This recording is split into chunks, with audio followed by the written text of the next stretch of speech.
Before the universe existed, there was no darkness, no empty space, and perhaps not even nothing. The strangest part is that your mind is trying to imagine that state right now. And it completely fails, because everything you know was born within existence itself. Even stranger, neither your existence nor the universe's was ever guaranteed. And yet, here you are, at this very moment, inside a reality whose beginning we still do not understand.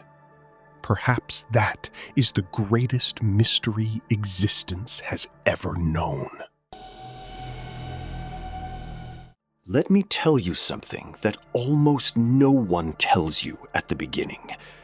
The question, what existed before existence, may not even be a question that can be asked. Because when you say before, you're already using the concept of time. Time requires a universe in which it exists, and the universe is part of existence. So you're really asking, what existed before existence existed? That sentence contains a complete logical contradiction. The philosopher Ludwig Wittgenstein once said, "The limits of my language mean the limits of my world."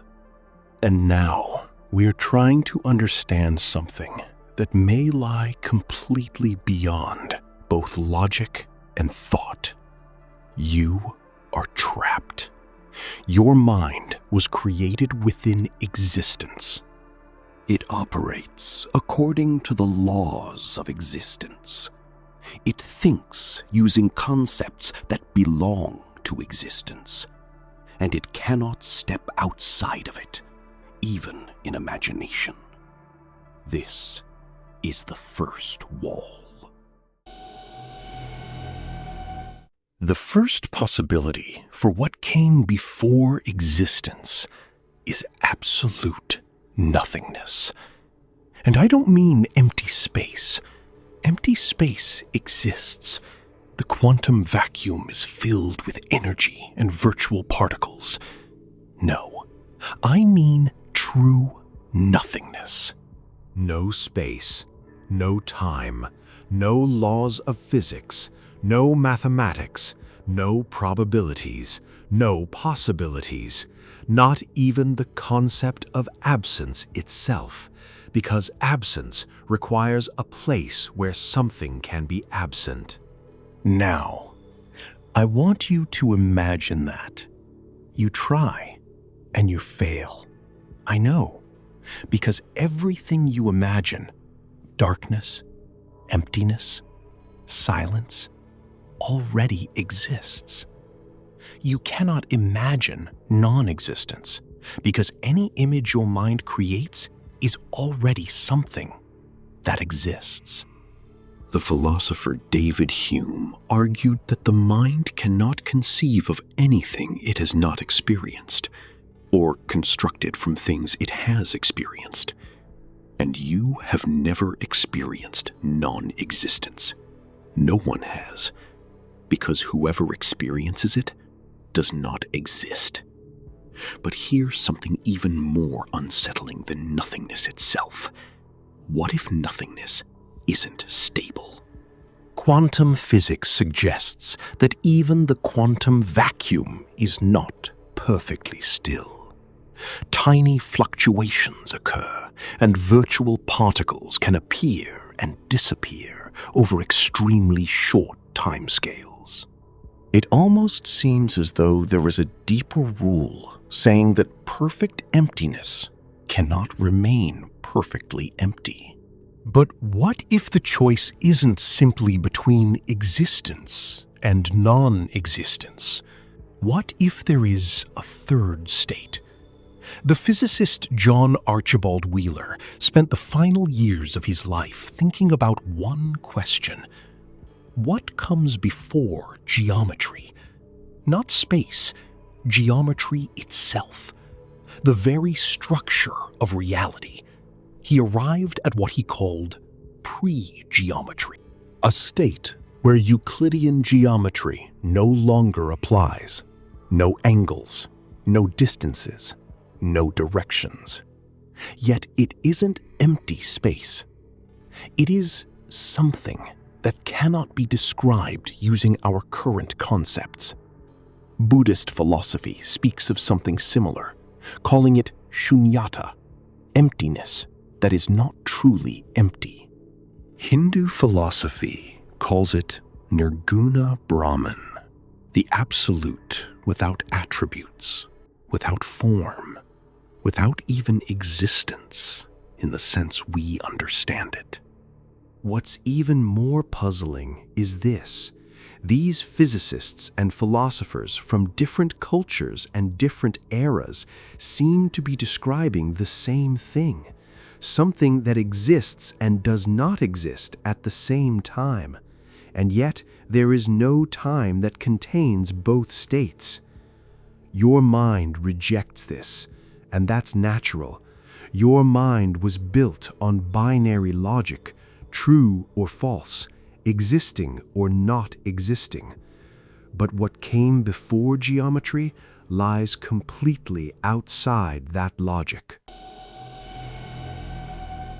The third possibility is the one that keeps some physicists awake at night. Quantum mechanics contains a problem known as the measurement problem. Quantum particles do not have definite properties until they are measured.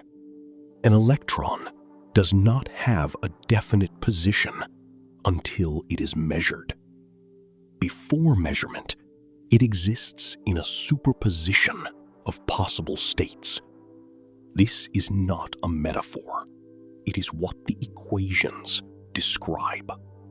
The interpretation proposed by John von Neumann, building on ideas associated with Werner Heisenberg, suggests something unsettling. What ends the uncertainty and gives reality a definite state? The answer reached by some physicists is consciousness, the observer. Something must observe for reality to become reality. Then comes the question that sends chills down your spine. If reality needs an observer to become reality, who was observing before anything existed? Who ended the very first uncertainty? Who made existence exist? Wheeler proposed a startling idea. The universe creates its own observers.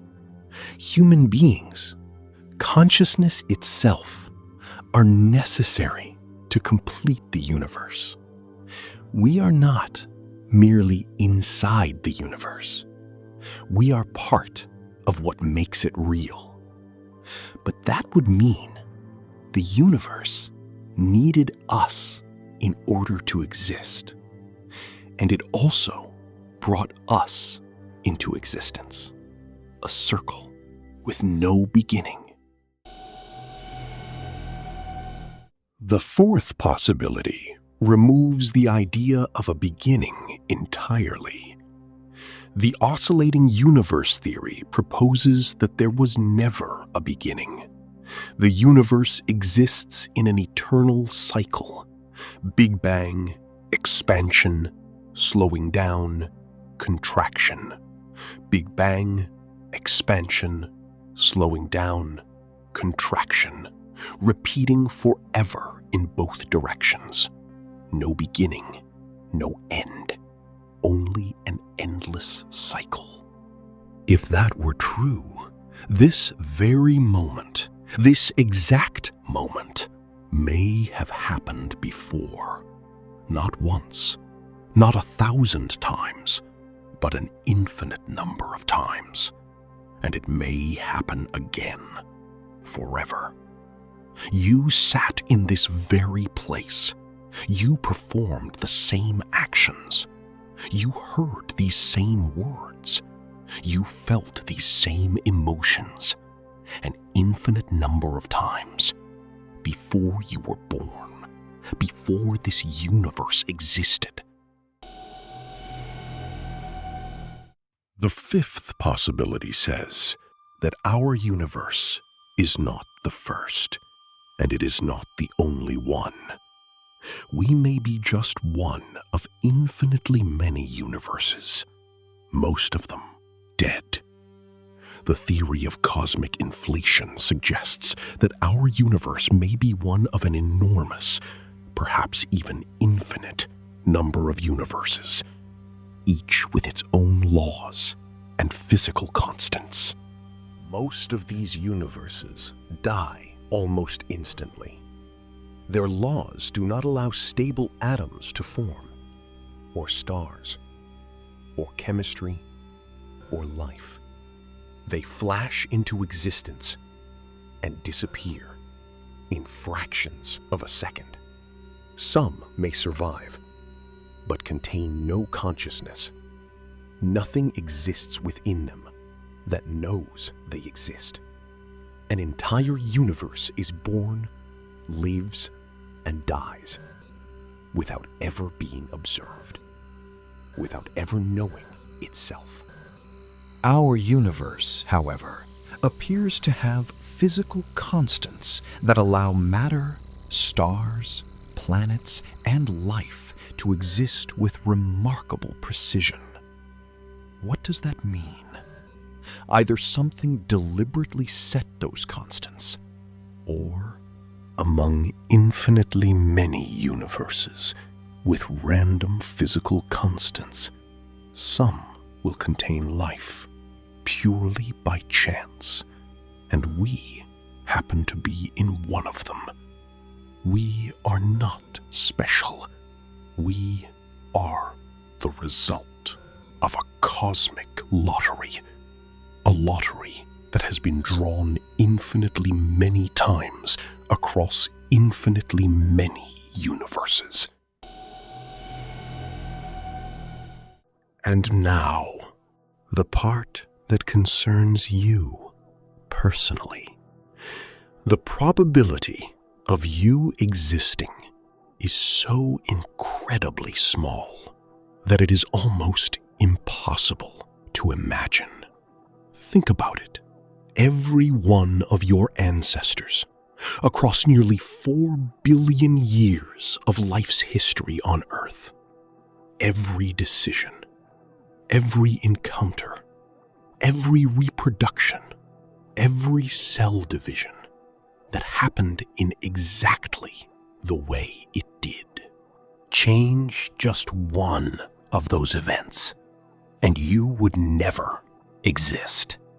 Not because you would die, but because you would never have been born at all. And this doesn't apply only to you. It applies to the universe as well. Why does this universe exist? Why do these laws of physics exist?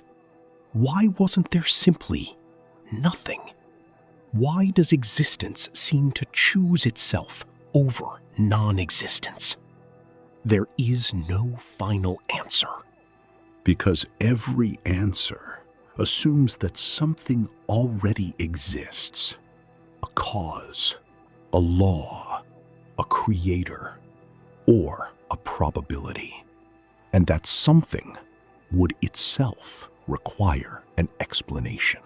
The ultimate explanation may be impossible. And so, we arrive at the final wall. Perhaps the problem is not that the answer is missing, but that our minds were never designed to understand it. The human mind evolved to survive, not to comprehend what came before existence.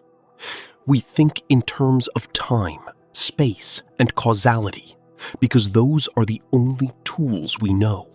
But what if those very tools simply do not work beyond the boundaries of the universe?